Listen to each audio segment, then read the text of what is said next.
안녕하십니까. 저는 한국외방선교회 미 동부 후원회를 담당하고 있는 김상균 다니엘 신부입니다. 여러분 만나 뵈서 반갑습니다. 오늘 저와 함께 짧은 여정이지만 우리 그리스도인으로서 살아가는 이 시점에서 우리가 사순과 부활을 어떻게 살아내야 할 것인가, 우리 신앙인들의 모습은 어떻게 되어야 할 것인가 하는 것에 대한 생각들을 오늘 여러분들과 함께 나누어 보려고 합니다. 그래서 오늘 주제는 짧은 시간이지만 고통의 신비라고 하는 주제로 해서 여러분들과 함께 말씀을 나누도록 해보겠습니다. 여러분들 기억하시겠지만 한참 오래전 한 2004년쯤인가 그때 영화배우 멜 깁슨이 감독했던 예수님의 순환길을 극화한 영화 The Passion of the Christ 영화를 여러분들 많이 기억하실 겁니다.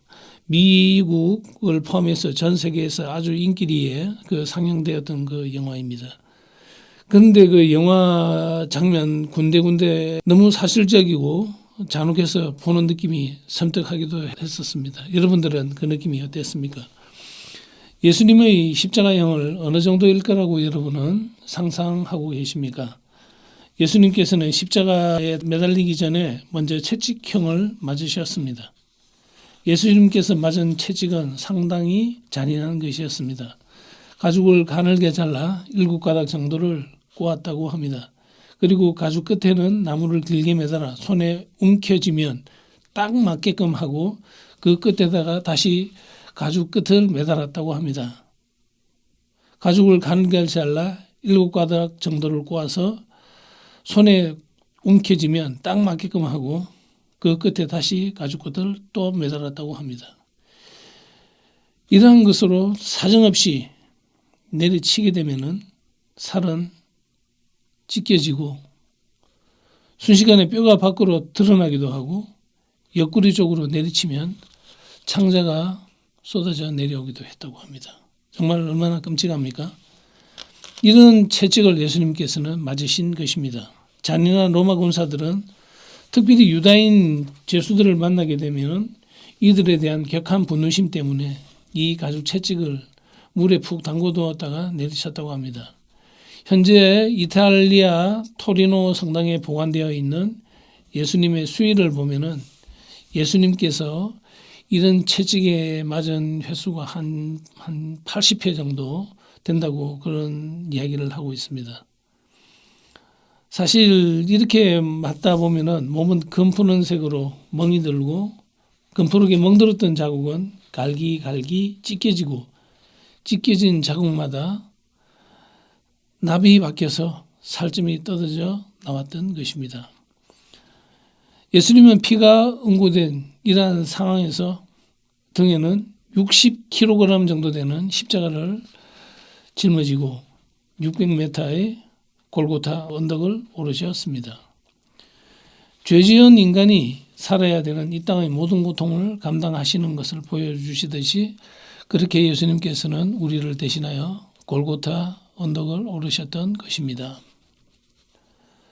예수님은 쓰러질 때마다 응고된 자국에 피가 터지면서 너무 많이 피를 흘려 골고타 언덕에 오르실 수가 없을 정도였습니다.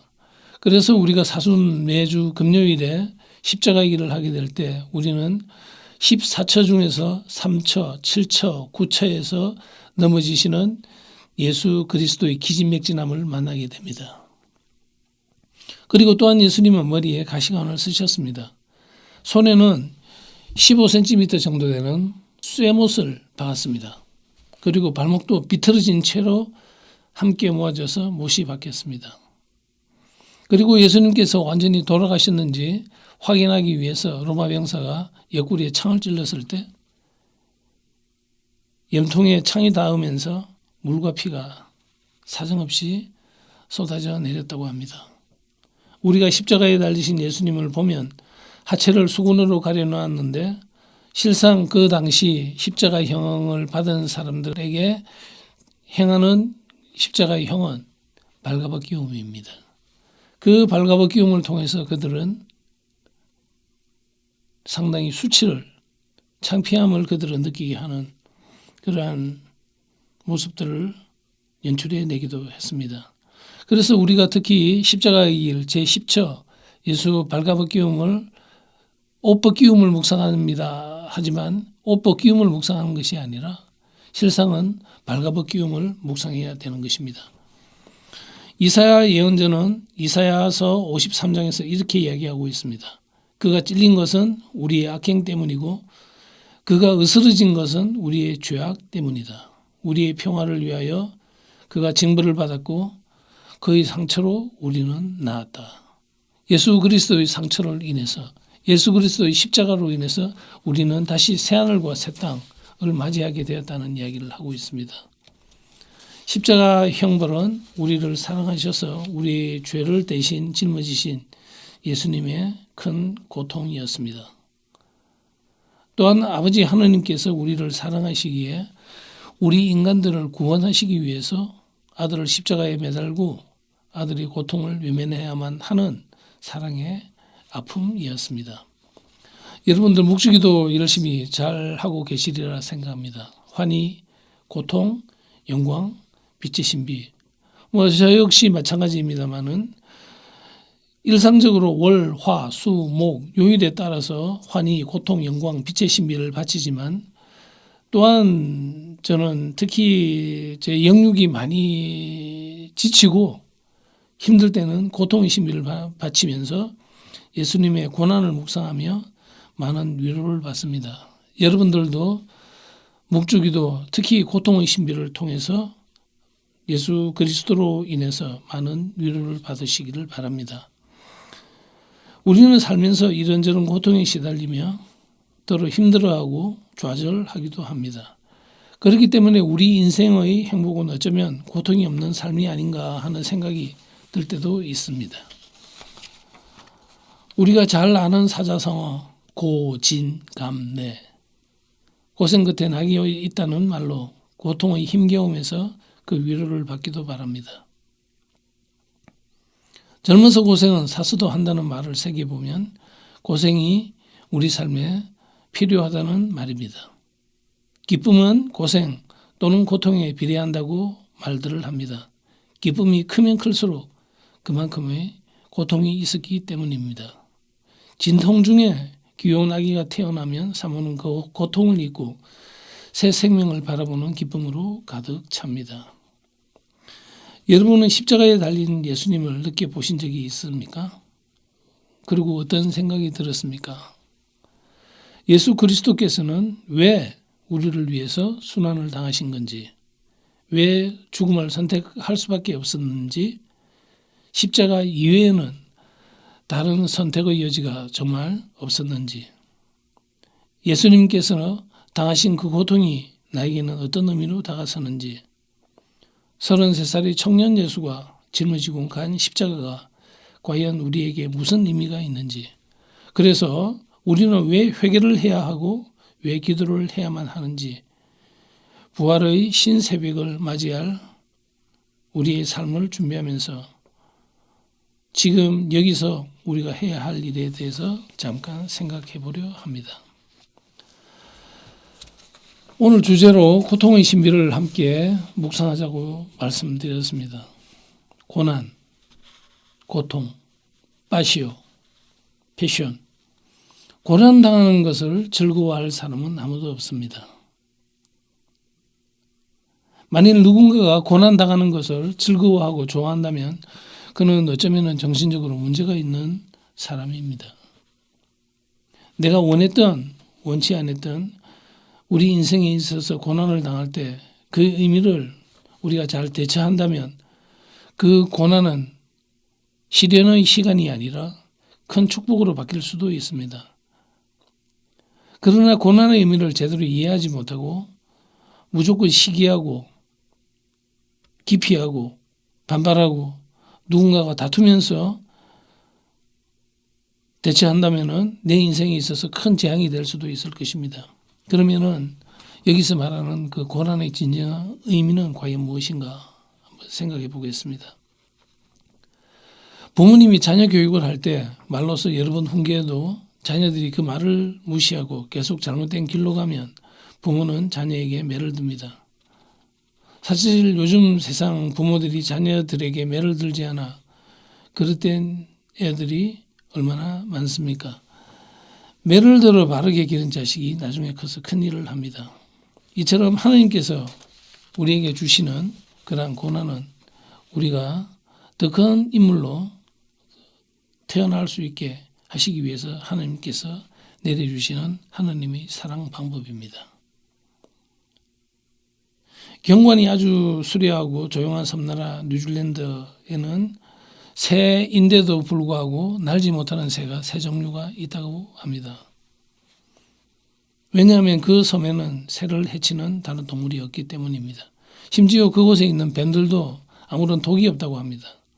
그래서 새들은 공중에 날아오를 필요가 없고 그저 나뭇가지나 땅에서 지내다 보니 날개는 있어도 날지 못하는 새가 되었다고 합니다. 이처럼 안일함은 삶을 무기력하게만 하지만 고난과 시련은 새를 날아오르도록 합니다. 이렇듯 우리에게 다가오는 유형, 무형의 고난과 그러한 시련은 우리의 삶을 높이 끌어올리는 필수 요소입니다. 지금 우리가 겪고 있는 그러한 고난과 시련은 결국 우리를 행복과 평화의 나라로 이끌어주는 징검다리입니다. 그래서 친애하는 형제, 자매 여러분, 그 십자가를 잘 품어 안으셔서 행복과 평화의 나라로 힘차게 날아오르시기 바랍니다.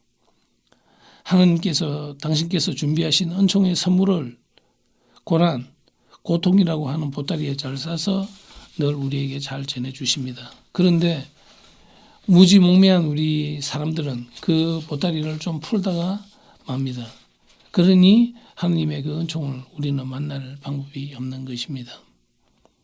예수 그리스도도 십자가의 고난을 통해서 천국의 영광을 차지하셨습니다. 십자가의 고난을 통해서 믿는 이는 누구나 구원을 받고 하나님의 백성이 되게 하셨습니다. 그렇기 때문에 고난을 통하지 않고는 새로운 세계로 들어갈 수가 없습니다. 나에게 고난이 다가오면 그 고난에 대해서 원망하고 탄식만 할 것이 아니라 그 고난과 고통을 하나님으로부터 오는 선물로 알아듣고 참고 견디면 결국 하나님의 나라, 하나님의 때에 그 은혜를 입게 될 것입니다. 여러분들 친한 친구들 많이 계시죠? 친구들이 정말 너 같은 친구가 없다고 입에 침이 마르도록 칭찬을 할 때가 많습니다. 좋을 때는 그렇게 합니다. 그런데 고난이 다가왔을 때 고약하게 변하는 친구도 있습니다. 맛있는 꿀. 이 꿀은 평상시에는 달고 좋지만 불을 떼면 고약한 냄새를 풍기기에 재단에 바치지는 않습니다. 꿀처럼 이렇게 평상시에 달고 좋아 보이지만 뜨거운 불과 같은 시련, 고난을 만나게 되면 그 사람이 하나님을 사랑하는 사람인지 그렇지 못한 사람인지를 우리는 분별할 수가 있습니다. 춘삼월 호시절 좋을 때는 예수님 사랑합니다. 성모님 사랑합니다. 라고 야단입니다. 그런데 그렇게 열심히 다가도 영적으로, 육적으로 또는 경제적으로 고난이 다가오면 불에 태운 꿀과 같이 순식간에 변해버려 하나님과 교회를 등지는 사람들이 우리 주변에는 많이 있습니다. 여러분들 향수 좋아하십니까? 근데 가장 향기로운 향수가 어디에서 나오는지 여러분 아십니까? 그 발칸 반도에 있는 장미에서 그 향수를 찾을 수 있다고 합니다. 발칸 산맥의 장미꽃에서 향수를 뽑는 생산한 업자들이 언제 그 향수를 뽑습니까? 그 발칸 산맥의 가장 춥고 어둡고 그 새벽 2시에 그 향수를 장미꽃에서 채취해야 한다고 합니다. 한밤중 가장 어둡고 추운 바로 그때 장미꽃이 제일 많은 향기를 발산하기 때문입니다. 이와 같이 우리 신앙의 향기도 우리가 가장 어둡고 긴 고난의 밤을 지날 때 비로소 나타나는 것입니다. 봄이 오기 전 바로 그 전 시간이 아주 메습고 강한 추위가 있습니다. 어두움은 해가 뜨기 전 바로 그때가 가장 어두운 법입니다. 고난을 당할 때 신앙을 포기하는 사람은 믿음이 부족한 사람입니다.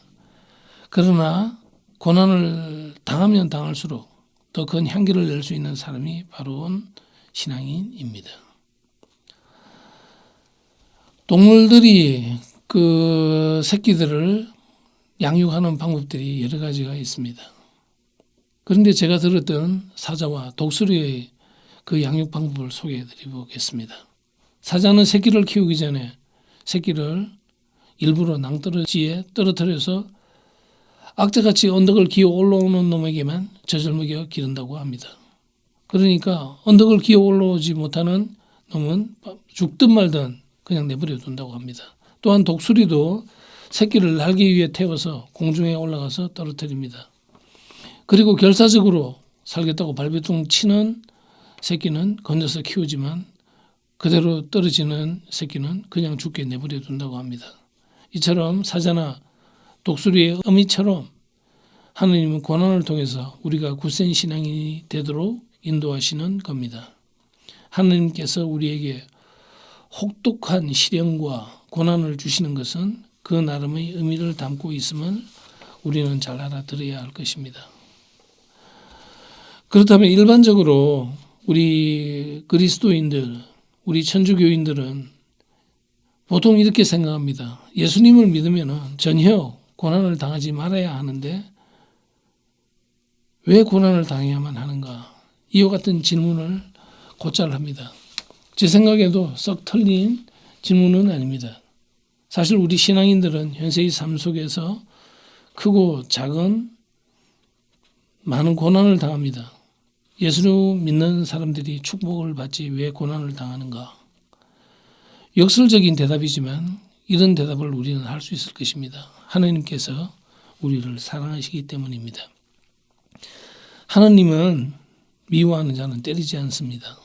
사랑하는 사람만 때리고 찌릅니다. 하나님께서 미워하는 사람에게는 매를 들지 않습니다. 미운 사람은 그가 뭐가 되든지 어떻게 되든지 그대로 내버려 둡니다. 그러나 하나님께서 사랑하는 사람은 매를 들어 회개하여 하나님의 사람이 되도록 합니다. 일상의 생활 중에 우리는 여러 크고 작은 많은 유혹을 받으며 삽니다. 이 정도는 괜찮겠지. 그래서 조금씩 하나님의 뜻을 거스를 때가 있습니다. 내 영혼의 병이 깊어지는 줄은 모르고 순간의 달콤한 유혹에 벗어나지 못하고 살아갑니다. 그러다가 나중에 매를 호되게 맞고서야 뉘우치고 돌았습니다. 매를 맞고 난 다음에 비로소 정신을 차립니다. 그래도 매를 맞고 정신을 차리면 그나마 다행입니다. 어떤 사람은 왜 나에게만 이런 시련과 이런 고통이 있는지 대들고 악을 버럭버럭 써대기도 합니다. 그러면 우리는 왜 매를 맞는지, 왜 시련을 당하는지, 왜 고통을 당하는지 사실 모릅니다. 그런 사람들이 결국에는 신앙을 버리고 교회를 등져버리는 경우가 많이 있습니다. 우리 주변에도 뭔가가 잔뜩 불만스럽고 언짢아서 교회를 나오지 않는 이들이 덜어 있습니다. 지금 이 방송을 듣고 계신 여러분 중에도 과거 그런 경험이 있었던 분들도 계실 것입니다. 나도 그랬던 적이 있지, 그렇게 하는 분들도 있을 것입니다. 그때 무슨 이유로 왜 그랬는지 생각해 보시기 바랍니다. 지난 시간 교회를 등진 이유가 신앙상의 문제로 심한 영적인 갈등 때문이었다면 좋습니다. 각자 나름의 여러 가지 이유가 있겠습니다만 많은 경우 나보다 좀 더 잘나 보이고 똑똑해 보이는 내 주변의 그가 괜히 얄밉고 보기 싫어서입니다. 아주 원초적인 그런 이유에서 출발하는 경우가 많습니다. 나는 왜 시련을 당하는가? 왜 당해야만 하는 고통인가? 신앙의 눈으로 바라보고 느끼지 않으면 우리는 그 의미를 알 길이 없습니다. 조각가는 그가 원하는 모습이 나올 때까지 정으로 돌을 쪼아댑니다. 하나님은 우리 삶 속에서 예수님의 형상이 그렇게 이루어지기를 원하십니다. 우리 안에 예수님의 형상이 이루어지도록 하기 위해서 우리를 호되게 끊임없이 쪼아내는 것입니다. 그러므로 예기치 못한 상황에서 생각도 못한 모습으로 우리에게 고난이 찾아오면 우리는 이를 하나님의 손길로 알아듣고 하나님 앞에서 겸손하게 깨어질 준비가 된 자들이면 우리는 복된 자들입니다. 깨어지기를 거부하는 사람은 하나님의 아들과 딸이 될 자격이 없습니다. 지금 나를 휘둘러대는 쓰라린 고통과 시련을 하나님의 손길로 겸손하게 인식하게 될 때 그 안에서 하나님의 은총도 함께 시작되는 것입니다. 믿음이 강한 신앙인과 그렇지 못한 신앙인의 구분은 이런 곳에서 선명하게 차이가 드러납니다. 평상시에는 잘 모릅니다. 드러나지가 않으니 알 방법이 없습니다. 그러나 매를 맞을 때, 시련을 당했을 때, 고통 중에 있을 때 내가 누구인지 선명하게 드러납니다. 포도는 포도송이 열매를 터뜨려야만 그 안에서 단물이 나옵니다. 포도가 아무리 보기에 탐스럽고 싱그럽게 열려 있어도 그대로 두면 그만입니다. 그 안의 단물을 우리는 찾을 수가 없습니다. 포도의 단물은 그 포도 열매를 터뜨려야 됩니다. 그래야 향기롭고 달콤한 포도액이 나옵니다. 이처럼 터지고 깨어지는 고통을 통해서 우리에게도 달콤한 단물이 그렇게 흘러나올 것입니다. 사도 바울은 거의 대부분의 삶을 감옥에 들어가 있었습니다. 그 당시 바울은 자신이 감옥에 들어가 있는 것이 아주 큰 손실이라고 생각했었습니다. 외부에서 움직이면서 정교 활동을 해도 시간이 부족할 터인데 감옥에 갇혀 있으니 그는 이루 말로 표현 못할 답답함이 있었을 것입니다.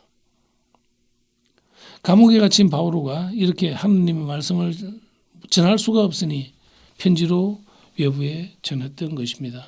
그 옥중에서 각지에게 흩어져 있는 교우들에게 열심히 편지를 쓴 것이 그의 옥중 서간 13권입니다.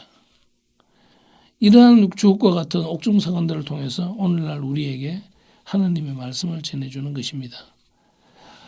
친애하는 형제, 자매 여러분, 만일 바오로가 감옥에 갇히는 고난을 겪지 않았더라면 말씀을 기록해서 전해주지 못했을 것입니다. 그럼 이런 관점에서 본다면 고난은 우리에게 반드시 손해가 되는 것만은 아닙니다. 고난은 분명히 하느님의 큰 은혜이고 축복입니다. 그 축복의 주인공들이 바로 여러분들이 될 수 있기를 바랍니다. 고난의 의미를 잘 새겨듣고 내 안에서 승화할 때 고난은 하나님께서 우리에게 내려주시는 은총입니다. 하나님은 고난과 축복을 함께 주시면서 우리가 영적으로 성장하고 성숙하게 만들어 주십니다. 예수님을 믿는 사람들이 고난을 받는 것은 이런 이유에서 지극히 당연하면서도 어쩌면 역설적인 표현이겠지만 아주 영광스러운 일이기도 합니다. 한 10년 전 제가 타이완에서 사모했던 경우가 있습니다. 그때 제가 사모했던 어느 본당의 뜰에 있는 나무가 향기롭고 예쁜 꽃을 잔뜩 피웠습니다.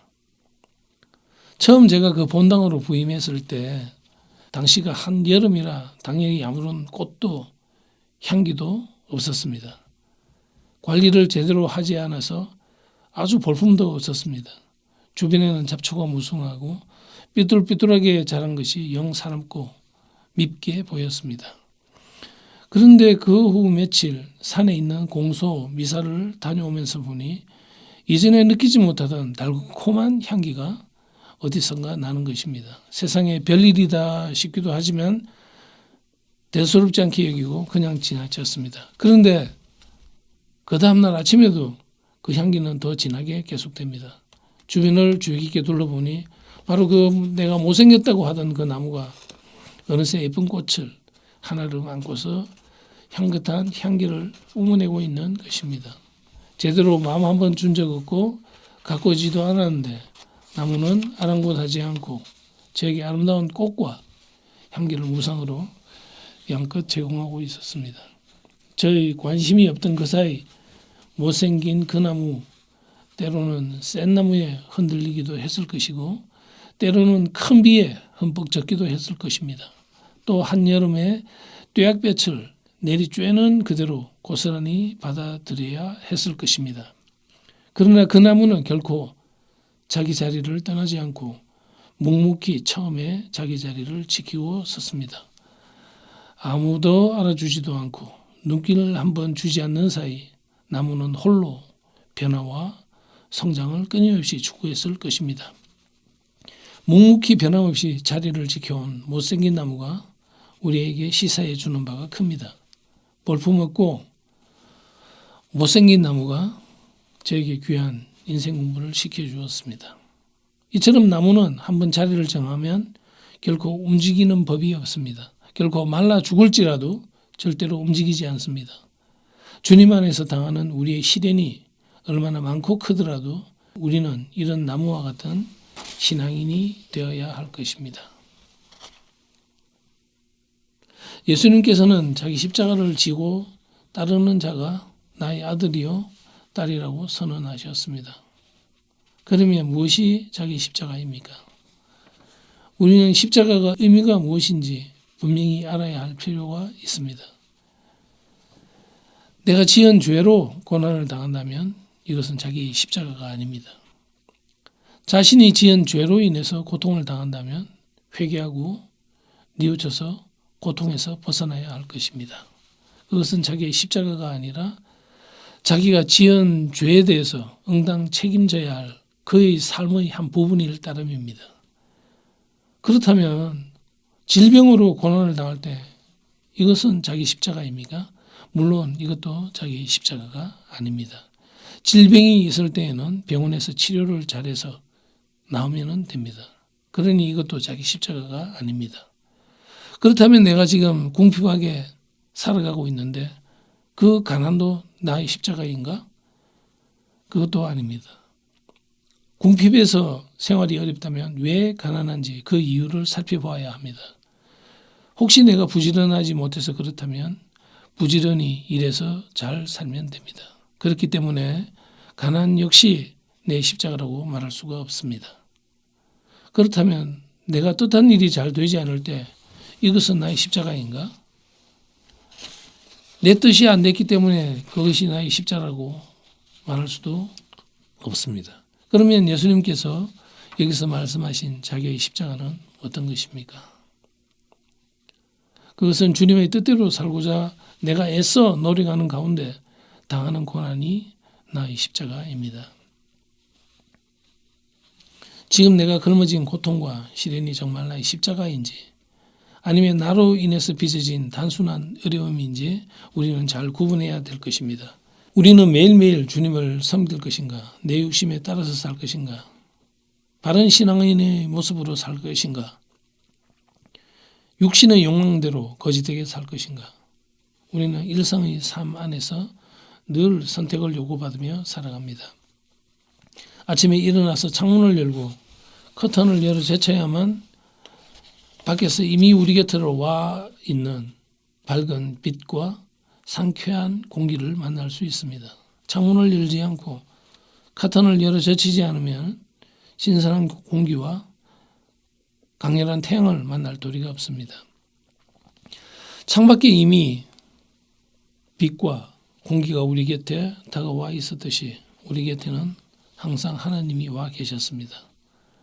그러나 마음의 문을 열어 느끼고 보고 깨닫는 것은 나의 몫입니다. 지금 내가 주님의 은총을 깨닫고 기쁜 삶을 살고 있다고 느끼면 그것은 내가 주님을 향한 마음의 문을 활짝 열었기 때문입니다. 혹시 그렇지 않은 분 지금 계십니까? 그렇지 않다면 내 마음이 하나님에 대해서 굳게 닫혀 있기 때문입니다.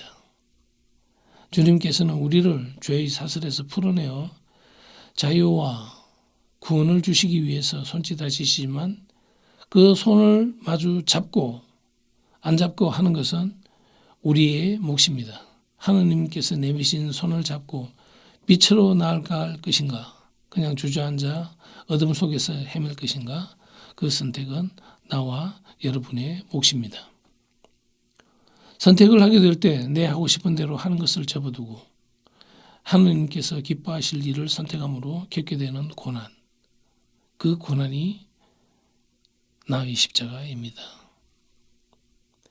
하느님께서는 우리 각자의 신앙 때문에 그의 십자가를 기꺼이 지는 사람을 지켜주십니다.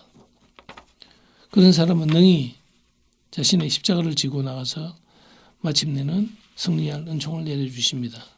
이것을 신앙으로 믿는 이가 행복한 사람이고 하느님의 은총은 그의 것입니다. Fiat voluntas tua.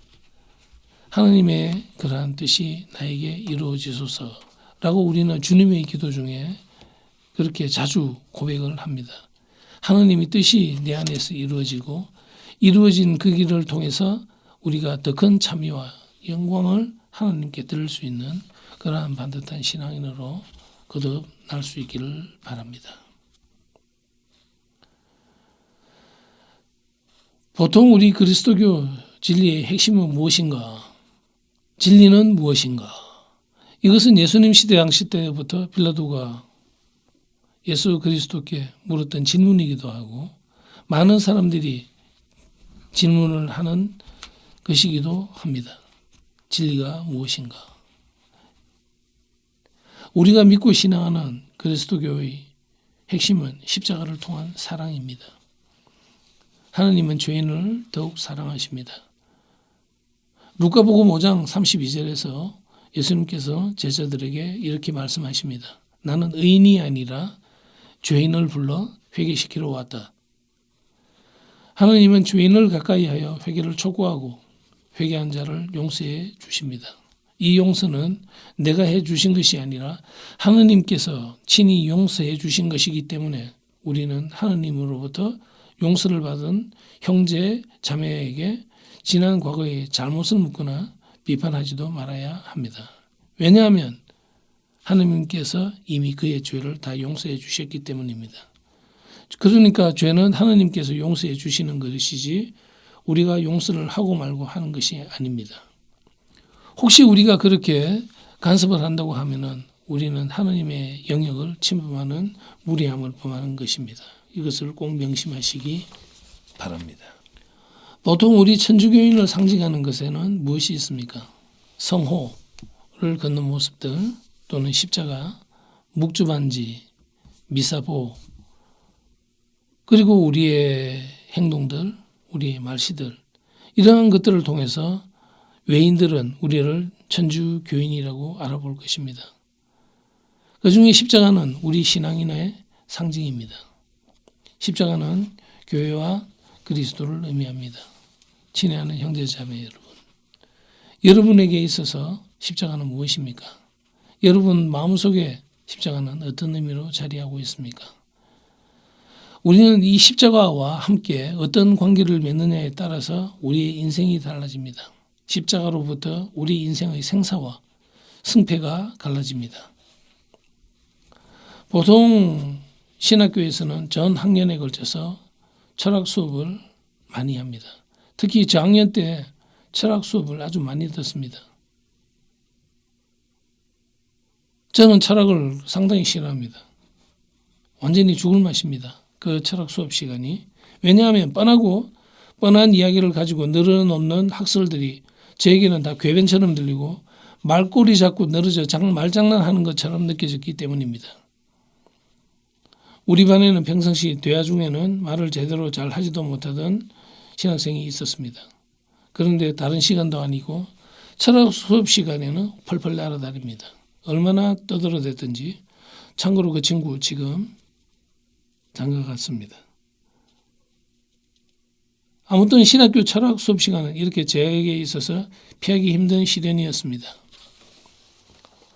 그 철학 수업 시간에 엄청 많이 등장하는 철학자가 한 분 있습니다. 키에르 케고르. 덴마크 코펜하겐에서 태어났던 그는 실존주의 사상의 선구자 중 한 사람으로서 특히 유신론적 실존주의자로 알려져 있습니다. 그는 실존주의 사상의 선구자 중 한 사람으로서 독실한 크리스찬이기도 했는데 42세 젊은 나이에 세상을 떠납니다. 그가 한 말을 소개해 보겠습니다. 진리는 인간을 초월하여 세상의 내재에 있지 않다. 그러므로 진리에 접근하려면 초월성을 가진 하느님과의 관계에 들어가야 한다. 라는 생각을 가졌던 그가 십자가에 대해서 아주 의미심장하게 이런 말을 합니다. 흔히 인생은 40부터라고 하는데 인생은 40부터가 아니다. 20부터도 아니고 60부터도 아니다. 인생은 십자가로부터이다. 여러분 동의하십니까? 그렇습니다. 우리의 인생은 십자가로부터 시작되는 것입니다. 그 십자가 안에서 우리가 새로운 숨을 쉬게 되고 새로운 은혜를 우리는 받게 되는 것입니다. 십자가의 의미와 그 정신은 예수님께서 친히 십자가에 달려 말씀하신 가상 7언에 잘 나타나 있습니다. 그 중에 십자가상의 제1언은 아버지 저들을 용서하여 주십시오. 그들은 자기가 하는 일을 모른다고 하늘에 호소를 합니다. 나를 십자가에 못 박아 죽이려고 하는 그들을 위해서 기도를 하시는 대단히 역설적인 그 모습을 우리는 어떻게 이해를 해야 합니까?